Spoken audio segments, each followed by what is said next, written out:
Nagising lang naman ako na maganda ngayon. Aba naman, syempre. Dahil feel na feel ko nga ngayon itong bagong kulay kong buhok. Hindi ko na nga i-vlog dahil sariling sikap lang naman nga ang pagkukulay ko dito sa buhok ko. Hindi ko na nga lang pinakita sa inyo kung paano dahil nako talaga naglamog nga ako, pati bato ko nga ay nagkakulay. Ito na nga din yung pinakang birthday gift ko sa sarili ko ngayon. Thank you po sa panibagong taon ng buhay ko. Dati talaga kapag nagbe-birthday ako, nalulungkot ako kapag wala akong handa, wala akong cake, wala man lang nag-e-effort talaga sa akin. Aminado talaga ako na sobrang demanding ko nga kila papa kapag nagbe-birthday ako. Tipong ang dami kong hinihiling, ang dami kong wish, material na bagay na wala namang kasense. Pero lahat talaga ng yon nawala simula nga nung nagkaroon ako ng sarili kong pamilya at nagkaanak na ako. Na-realize ko na hindi mo naman pala kailangan mag-demand kung wala naman talaga at hindi naman nga kaya. Naman ako against sa mga nanay na talaga naghahanda kapag nga mayroong birthday yung mga anak dahil minsan nga lang naman to sa isang taon. Wala naman nga palang pasok ngayon si question kaya nga maaga ako nakapag-ayos para nga pumasok na rin ako sa school.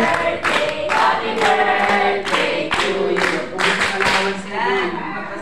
Thank you. Nakakatuwa naman dahil bago nga mag-start ng report itong si Alaysa, ipinakanta niya muna yung mga klase ko ng happy birthday. Arish, kinikilig. After nga ng unang klase namin ngayong umaga, inahiram nga muna ako ng cellphone dito kay Chindal. Sabi ko nga makikiselfie ako, pang-post man lang sa Facebook ko. Napilit ko nga kahit paano itong asawa ko na mag-TikTok kami dito. Tinitigan ko, nilapitan ko. Nalasing kagabi.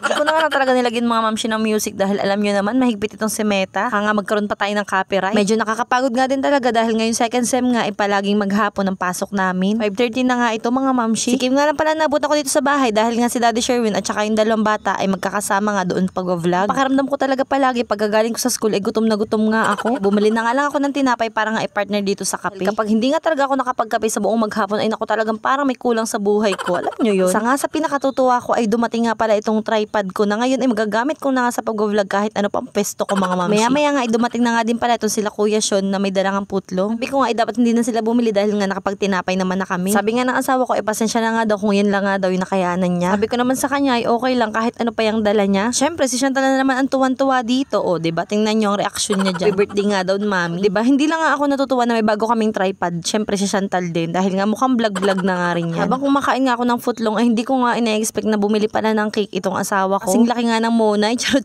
Ano ko nga siya kung magkano, tapos sinabi nga niya yung presyo, sabi ko nga ay sana hindi na siya bumili, tapos ayun nagalit pa. Hindi na nga lang daw ako mag-thank you dahil kahit papaano ay may regalo siya sa akin. As a practical nanay, syempre. Pero worth it naman talaga dahil napakasarap nga nung cake mga mamshi, promise. Yan na nga, 27 years old na ako, medyo umiidad-idad na nga ako mga mamshi. Basta ngayon ang wish ko, mas lalo pa akong bigyan ni Lord ng tatag at lakas sa loob para harapin yung mga pagsubok na dadating sa aming buhay. Wag na wag sana ako magkakasakit dahil yun ay hindi pwede. So hanggang dito na lang muna for today's video. Full storage na naman tayo. Bye!